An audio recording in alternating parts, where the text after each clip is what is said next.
हरि ओम तत्सत्। लोकाभिरामं रणरङ्गधीरं राजीवनेत्रं रघुवंशनाथं कारुण्यरूपं करुणाकरं त्वं श्रीरामचन्द्रं शरणं प्रपद्ये। मनोजवं मारुततुल्यवेगं जितेन्द्रियं बुद्धिमतां वरिष्ठं वातात्मजं वानरयुक्तमुख्यं श्रीरामदूतं शरणं प्रपद्ये। श्री श्री सीतारामचंद्राय नमः। श्रीरामदूताय नमः। श्री गुरुचरणकमलेभ्यो नमः। ओम नमो भगवते सिया राम कृष्ण हरिनारायण। आज 12 मार्च 2026 हम अपने देश के स्वतंत्रता दिवस मना रहे हैं। आज के इस अमृतवाणी कार्यक्रम में हिंदू महासभा की ओर से हम आप सबों का स्वागत करते हैं। आज समस्त देशवासियों का यह एक बहुत ही विशेष और महत्वपूर्ण दिन माने जाते हैं। सर्वप्रथम हम अपनी ओर से एवं हिंदू महासभा की ओर से समस्त देशवासियों को आज के इस स्वतंत्रता दिवस के लिए ढेर सारी शुभकामनाएं, ढेर सारी बधाई। पूरे विश्व में जहाँ जहाँ मॉरिशस के लोग या फिर जैसे कहें जहाँ मॉरिशन बसते हैं उन सब को स्मरण करते हुए आज के स्वतंत्रता दिवस के लिए ढेर सारी शुभकामनाएं। 12 मार्च 1968, 12 मार्च 1968 यह वह ऐतिहासिक दिन है जहां मॉरिशस ने अपने स्वतंत्रता की सुबह देखी थी। अनेक त्याग, अनेक बलिदान, अनेक संघर्षों के बाद हमारे पूर्वजों ने इस धरती को एक स्वतंत्र राष्ट्र के रूप में स्थापित किया। आज हम श्रद्धापूर्वक अपने राष्ट्रपिता सर शिवसागर रामगुलाम जी एवं उन सभी महापुरुषों का, जैसे सर सतकाम बुलेल आदि आदि, उन सब का हम स्मरण करते हैं और उनके प्रति अपनी हम सद्भावना व्यक्त करें कि उनके प्रयासों के कारण आज हम एक स्वतंत्र राष्ट्र में श्वास ले पा रहे हैं।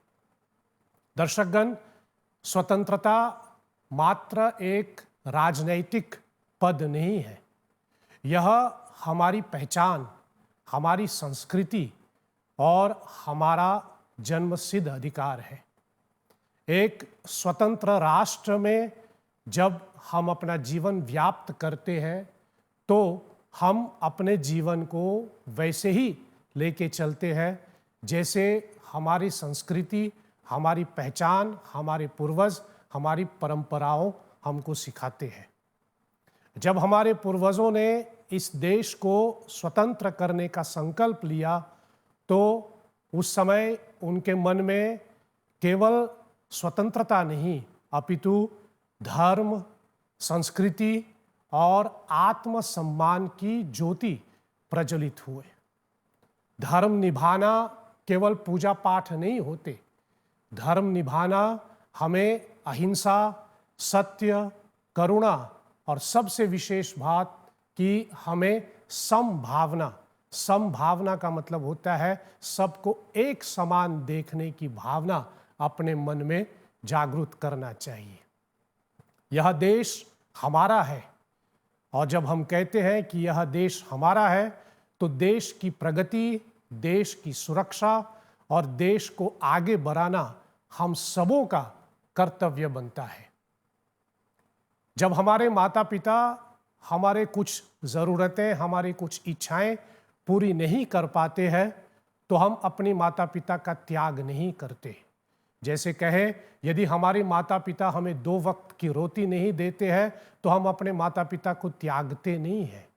उसी प्रकार यदि हमारा देश, हमारे राष्ट्र हमारे कुछ ज़रूरतें, हमारी कुछ इच्छाएं को पूर्ण नहीं कर पा रहे हैं, इसका मतलब ये नहीं होता कि हमें अपने देश को त्यागना चाहिए। यद्यपि विदेश जाना, दूसरे देशों में जाकर के काम करना, पढ़ाई करना, यह सब अपनी जगह सही है, परंतु हमें सदैव याद रखना चाहिए कि हमारा एक कर्तव्य बनता है हमारे राष्ट्र के प्रति। हमारे सनातन वैदिक परंपरा कहते हैं मातृदेवो भव, पितृदेवो भव, आचार्य देवो भव, अतिथि देवो भव। लेकिन मेरे समझ में हमें एक और उसमें जोड़ना चाहिए, राष्ट्र देवो भव। अपने राष्ट्र को भी देवतुल्य मान करके इनका सम्मान करना चाहिए।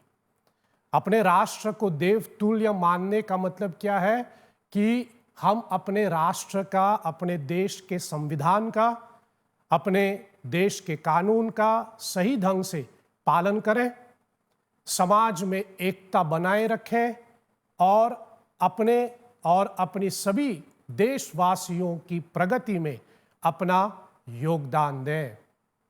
जब किसान अपने खेत में परिश्रम करता है, जब शिक्षक बच्चे को शिक्षा देता है, जब सुरक्षा कर्मी पहरा देता है, जब आधुनिकीकरण का प्रयोग करते हुए आज के युवा पीढ़ी स्वतंत्र रूप से अपने जीवन पर्याप्त कर रहे हैं, यही देश की सुंदरता है और यही इस बात को सिद्ध करते हैं कि हमारे देश कितने प्रगति कर रहे हैं। आज हम एक डिजिटल वर्ल्ड में जी रहे हैं। आधुनिकीकरण ने हमारे जीवन में एक अभिन्न स्थान बना के रखा है। यह सब अपनी जगह सही है, परंतु हमें यह स्मरण रखना चाहिए कि हमारी संस्कृति, हमारी पहचान हमारे पूर्वजों के मूल्यों के साथ जुड़ा हुआ है। आगे बढ़ने में कोई गलती नहीं है, उल्टा आगे बढ़ना ही चाहिए, लेकिन आगे बढ़ने का मतलब ये नहीं कि हम अपने जड़, अपनी रूट्स को भूलें। इसलिए देश की स्वतंत्रता हमें इस बात को स्मरण कराते हैं कि हमारे पूर्वजों ने इस देश को, हमारे राष्ट्र को कहाँ तक ले आया है। अब हमारा कर्तव्य बनता है कि हम इस राष्ट्र को आगे बढ़ाएं। भगवान श्री राम लंका के ऊपर विजय प्राप्त करने के बाद जब वापस अयोध्या जी आते हैं तो पुष्पक विमान में भगवान श्री राम विभीषण, सुग्रीव आदि समस्त वानर सेनाओं को अयोध्या का दर्शन कराते हैं।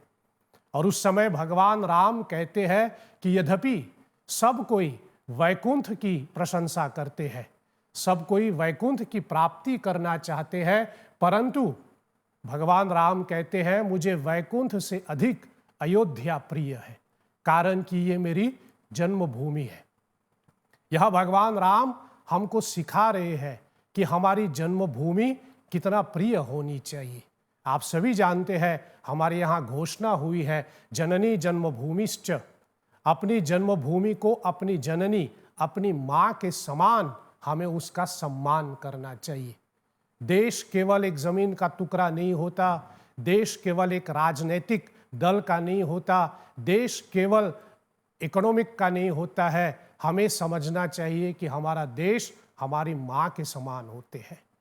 हमारी सनातन वैदिक परंपरा अपनी माँ का सम्मान सिखाती है और यदि हम देश को अपनी माँ के रूप में देखते हैं तो ही हम अपने देश के प्रति सद्भावना रखेंगे। बहुत आवश्यक है कि हम आज के पीढ़ी को अपनी देश के इतिहास के बारे में बताएं। हम आज के पीढ़ी को स्मरण करवाएं कि आज जितने स्वतंत्रता से देश में हम श्वास ले पा रहे हैं, उसके पीछे कितना बड़ा संघर्ष हुआ है, उसके पीछे कितने बलिदान दी गई है और उसके पीछे कितने लोगों का ऐसा विचार हुआ, तब जाकर के आज हम एक स्वतंत्र राष्ट्र में जी पा रहे हैं। यद्यपि हमारी जो संघर्ष हुई, हमारे पूर्वजों के जो त्याग दिया गया हमारे पूर्वजों का, वह सराहनीय है, परंतु हम उसको वापस चुका तो नहीं पाएंगे। लेकिन हम जहां इसको चुका नहीं सकेंगे वहां हमें कोशिश करना चाहिए कि इसको और बेहतर बनाएं। हम अपनी देश को प्रगति के रास्ते पे लेके चलें। जब सब कोई अपना अपना योगदान दे, जब सब कोई अपनी जिम्मेदारी पूरे ईमानदारी के साथ निभाएं और जब सब कोई अपने ओर से कोशिश करते हैं, तो ही देश के अंदर यह शांति और देश के अंदर प्रगति देखने को मिलता है। हमारा देश में अनेक प्रकार के धर्म, अनेक प्रकार की भाषाएं, अनेक प्रकार की संस्कृति जोड़े गए हैं। जब ये सब मिल करके काम करते हैं तो ही देश की सुंदरता एवं देश की एकता की मधुर गीत गाए जाते हैं।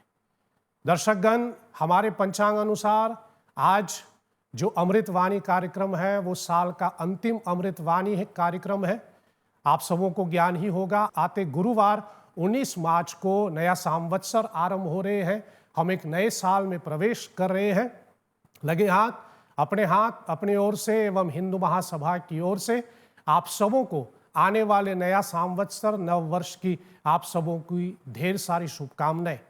और आपको पता ही है कि हमारे परंपरा अनुसार जब नया साल आरंभ होते हैं, युगादि के दिन हम जब नए साल में प्रवेश करते हैं तो शक्ति की आराधना की जाते हैं।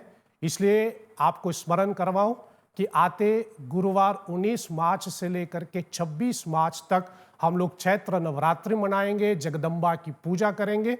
और जो कि चैत्र नवरात्रि के 9वीं तिथि पे श्री राम जी की जन्मोत्सव होते हैं, इसलिए चैत्र नवरात्रि में जगदम्बा की पूजा के साथ साथ हम भगवान श्री राम की भी गायन करते हैं, उनके चरित्रों का वर्णन करते हैं। सो आज की कार्यक्रम को मैं विराम की ओर लेके चलूं। पुनः देश की स्वतंत्रता के लिए आप सबों को ढेर सारी कामनाएं, ढेर सारी शुभकामनाएं। आने वाले नया साल के लिए भी आप सबों को ढेर सारी बधाई। भगवान से हम यही प्रार्थना करें कि सभी के जीवन में खुशहाली हो, सभी के जीवन में प्रगति हो और सबके जीवन में एकता हो। और इस भावना के साथ हम अपने देश, अपने धर्म को आगे बढ़ाएं। जय मॉरिशस, जय सनातन धर्म। आपकी ध्यान के लिए बहुत बहुत धन्यवाद। ओम सत्यम शिवम सुंदरम। ओम शांति ही शांति ही शांति। ओम श्री श्री सीतारामचंद्रार्पणमस्तु। साधुवाद। जय श्री हरि।